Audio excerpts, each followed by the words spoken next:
Hi everybody, welcome to part 3 of my Let's Play of Metal Gear Solid. Here I am now about to fight the Cyborg Ninja. I love this fight, it's really good. It's a hand-to-hand fight. Well, he has a sword at the moment, but he won't be using that. Now he has a whole different range of attacks he can use, but the best way to fight him is to act like it's a bullfight, nearly. You just wait for him to make his move, and once he does, his attack will go straight. The majority of the time it will go straight on towards you, so you just kind of have to move to the side and hit him with your only effective combo, which is punch punch kick. Circle, circle, circle. As you can see, that's what I'm doing now. As soon as he started his attack there, you could see that he kept going into the computer, the desk and everything, so as you can see, that's what I was talking about.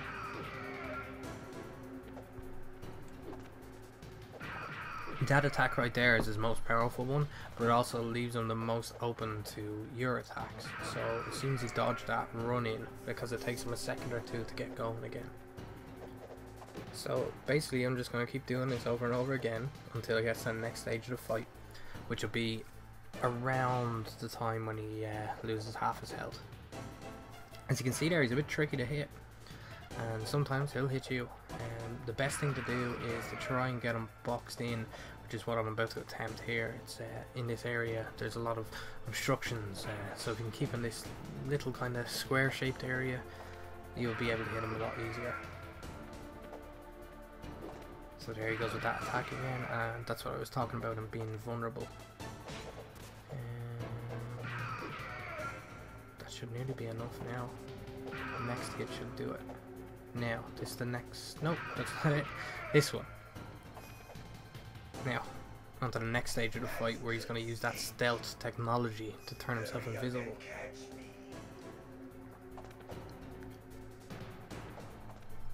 Now, you'll see that little distortion there when he lands, so you know exactly where to go.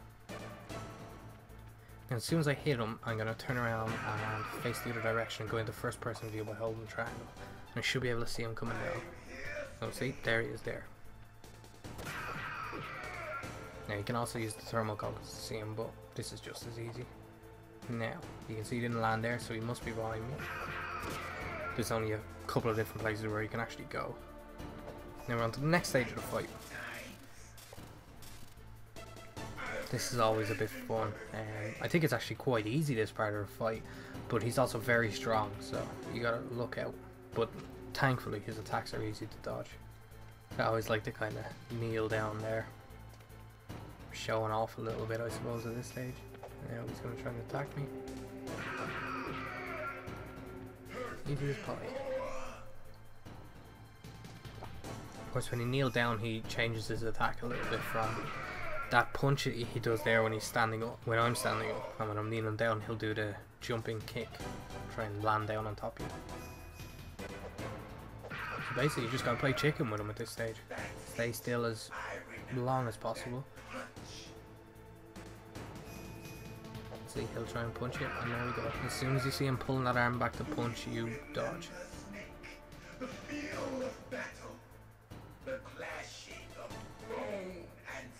I love his dialogue, I think it's great. Just adds a lot to the fight.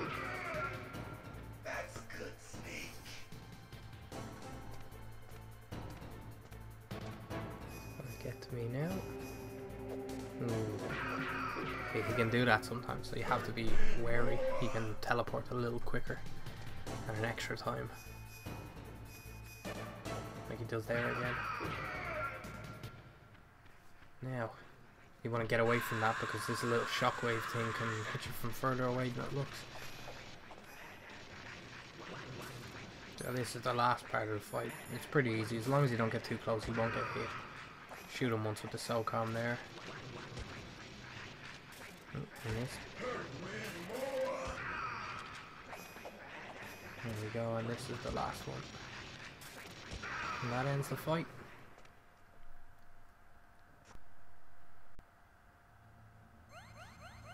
There we go, you get your health back, end of the fight. We're off to try and find Meryl again, who's on the B1 floor of this building. pick up any little bits of weapon, or little bits of ammo and rations and stuff that are around.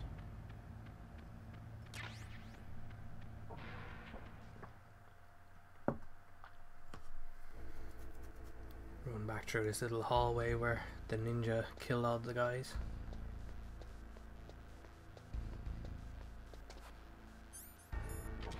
Better put my card on. Now, remembering the floor won't be electrified in here, it's just the gas you have to worry about, but that shouldn't be a problem as long as you get out of there quick enough.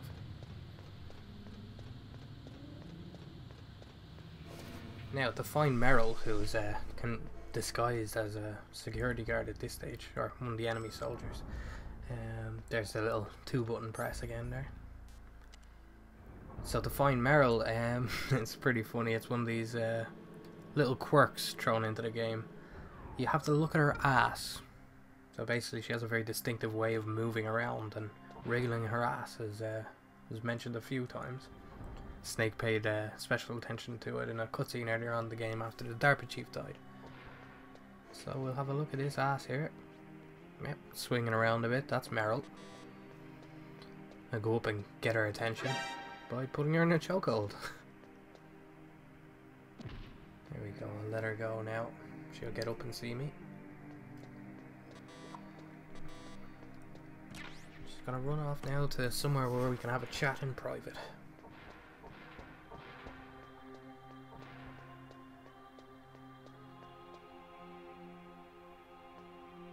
Don't move. And she snuck up on the famous Solid Snake again. Okay, let's go. I know this place better than you. You're teaming up with Meryl here. I'll You're gonna follow me. go towards the commander's room. Let's see what we find in there. That's strange. There's no guard. What happened to the music? I'll keep a lookout. Make sure you're ready, okay? I wonder, could that be hinting at anything?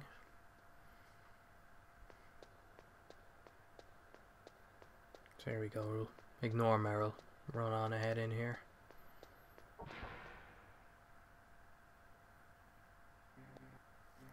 Yeah, let's try and enter the commander's room. You see, Meryl starts acting a little strangely. Mr. Foxhound, the commander is waiting.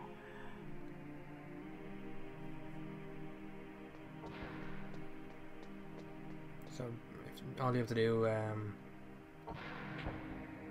to kick off the next cutscene is run around the desk here and run back towards the door. It's the quickest way to get the cutscene going. Well, I now find that Meryl definitely isn't herself anymore. She's under the control of the next boss, Psycho Mantis. Now, I looked through my inventory here and I realised I didn't have any stun grenades, so the best way to knock Meryl unconscious is to flip her a few times, because that doesn't take her health off. Punching and kicking would. So you can see Mantis flying around, quite similar cloaking technology to the ninja actually. Except he's using his mind to do it. Now that's not a problem with the game or anything, that's just another little quirk. Hideo. Obviously after Hideo Kojima. That's Psycho Mantis' way of hiding. Now, funnily enough there, what I'm doing is I'm trying to break that statue. I never exactly figured out what the requirements to break the statues were. I think you have to do it on a certain playthrough of the game. But a rather famous trick at this moment in time is Psycho Mantis can read your mind. And the trick to beating him was to switch the controller to controller port 2. Which of course you could do fairly easily. I don't know why I switched to analog mode. Or switched it off analog mode. Funnily enough, you can do that by pressing the PS button these days and everything. But on a certain playthrough of the game, it might be the third playthrough, might be the second one, I'm not quite sure. You can actually break those statues, and it has the same effect as switching your controller does. So it's quite interesting. Done it a couple of times. So there we go. Best way to fight them is to just keep track of them, keeping close. There's plenty of things that can hit you, like those chairs that were hitting me and everything, but they don't do that much damage. So you just want to keep close, keep track of them, and keep getting the damage in on them. FAMAS is the best thing to use, but you can use SOCOM as well if you want. Or punching and kicking works. Since you can't read your mind now, it's pretty easy to hit him. When he can read your mind, he'll dodge all the time. You can take him down without using any of the tricks, but it basically just involves spraying lots and lots of bullets at him until you eventually hit him. He can't dodge them all. Here he goes with Hideo again. I'm gonna throw on the thermal goggles now to find him, and he's right beside me. Yeah, he's gonna use Meryl again.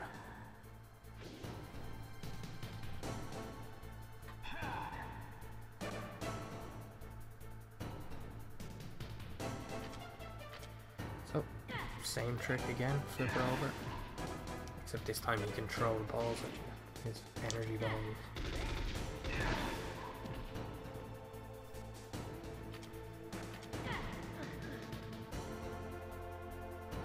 Oh, she's back out. He's gonna use her one more time. He's quite devious. Psycho Mantis is quite possibly one of the best boss battles of all time. His character was great. The cutscenes and all around him are fantastic. Even though he's not actually in the game for that long. So there we go, one single flip gets Meryl out of the way. But Psycho Mantis just excellent, and you know, I've never seen anything like it. when he asked you to put your controller on the ground and made it move with the power of his mind. It was really smart utilization of the vibration function of the controller. Fantastic. So as you can see, we're coming towards the end of the fight here. All my FAMAS ammo is out. I'm going to use the SOCOM. Another couple of hits I'll get him. So I suppose I'll say goodbye to you now. Stay tuned for part 4. It should be coming up pretty soon. I'm actually going to go play the game now and record it. And thanks for watching, and I hope you enjoyed it. Bye bye.